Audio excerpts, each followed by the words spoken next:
Hello everybody, my name is Lush Eisner and welcome to the Canadian Money Talk, the channel about Canadian investing in personal finance. Please like and subscribe. I put out a video per week, so make sure you ring the notification bell to get notified each time one comes out.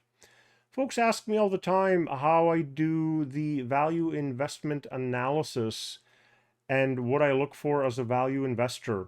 So a value stock is either cheap or it pays a dividend, and ideally both. A value investor looks for the following. So value means cheap. The price to book ratio might even be less than 1, meaning if the company stopped its business today, its net assets per share should be worth more than the stock price, on paper at least. The price to book should be less than 1.5 under most circumstances. A low price to book value suggests the company is undervalued and you could be getting into a great company at a discount. The value investor also looks for companies that pay dividends. Ideally, 3% yield or more of the current share price in Canada. Usually a 2% yield in the US seems to be acceptable because US companies pay less dividends just as a group. The yield percentage is an indicator of financial health and stability, and they are able to pass profits on to the shareholder. As an owner, I expect to be paid since that's why I invested. The price to earnings ratio should be in the teens or even single digits, definitely under the index or market average. The PE shows how much I am paying for a dollar of the company's profits, the earnings, and I don't want to pay too much. When you are paying in the high double digits or triple digits for the company, it is trading on sentiment as people piled in on the next big thing. And there's high expectations of future profits. Things eventually end up badly most of the time. I also want the company trading at less than its quote fair value or intrinsic value. There are different ways to determine this value, including discounted cash flow method. Intrinsic value can be defined as the price that an investor would be prepared to pay for the security if it were not listed on a public stock exchange.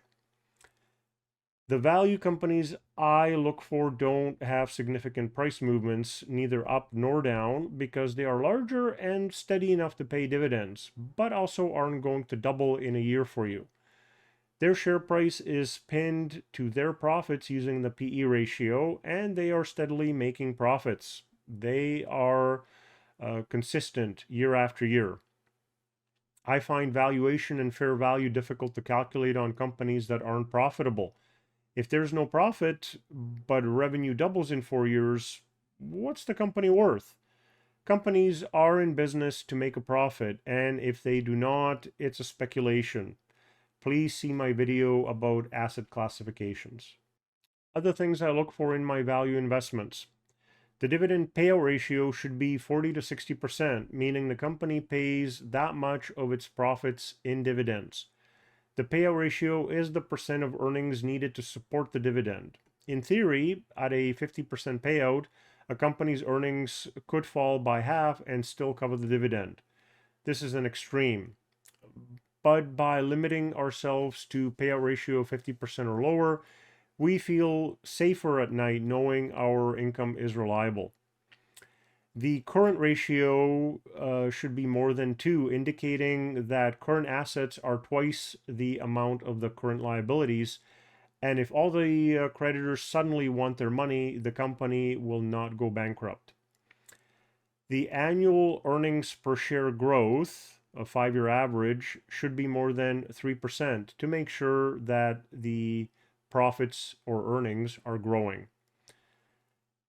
The company's revenues and profits have a consistent upward trend. Because these aren't growth companies, you won't get an increasing growth rate at a parabolic rate of growth, but a linear growth would be great. The 5-year dividend growth should be above 0. Ideally, the company should be increasing its dividends 6 to 10% per year, which adds up over the years. Keep in mind that I locked in my dividend yield at the time of purchase, And with a 10% dividend growth rate, the yield I had locked in at the time of purchase will have doubled in just over 7 years. The company is consistently profitable, so the PE stays above zero for at least the last 5 years. I also try to make sure that the company is of a decent size. So 1 year revenue should be more than 400 million and the market cap should be at least 100 million, which is still tiny, by the way.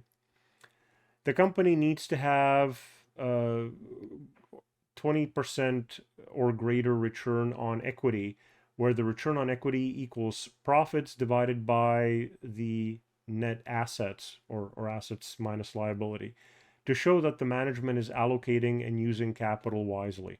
An indicator of debt is the debt to equity ratio. I want it to be under 1. Anything over that means that more of their assets were purchased by borrowing than through investor money, which will be a burden if the interest rates are high. Low debt means better flexibility and options during bad times, and I don't want the company to rely on debt to have the other metrics and returns that I'm looking for. The debt multiplies profits and increases the return on equity, but drags on the company and creates greater risk. I look for expert opinions as shown by the buy, hold, and sell ratings and what they say on CNBC and BNN, shown on stockchase.com and my brokerage data, including Morningstar opinions as to the fair value. I would like the company to have an economic moat. It's something Warren Buffett mentions, and it is also Morningstar's proprietary measure of the quantifiable, sustainable, competitive advantage a company enjoys. All things held equal, we would expect a wide moat firm to sustain relatively high returns on invested capital for longer than a narrow moat firm, and a narrow moat firm to sustain relatively high returns on invested capital for longer than a no moat company. An example of a moat is a brand that people recognize, like Nike, Coke, BMW, or Apple, that lets it charge more for its product or services than it otherwise could and make more profits. Oil pipelines and railways have a different type of moat where it is impossible, whether physically or politically, to build more pipelines or rail. A moat is anything that separates the company from its competitors. Another example is a company that has such expertise in its field that other companies cannot match it, and it's able to charge more for its services or products. Note that it's not a question of money. A moat is a quality money can't easily buy. And the following things are what other value investors may look for, but aren't necessarily a priority for me. So looking for free cash flow, meaning the companies have paid their cash expenses and there is money left over. This is arrived at by adding back into profits non-cash expenses like depreciation and amortization, which were subtracted from profits but aren't real today. The depreciated equipment will eventually need to be replaced, of course, but the depreciation was subtracted from profits to pay less taxes today.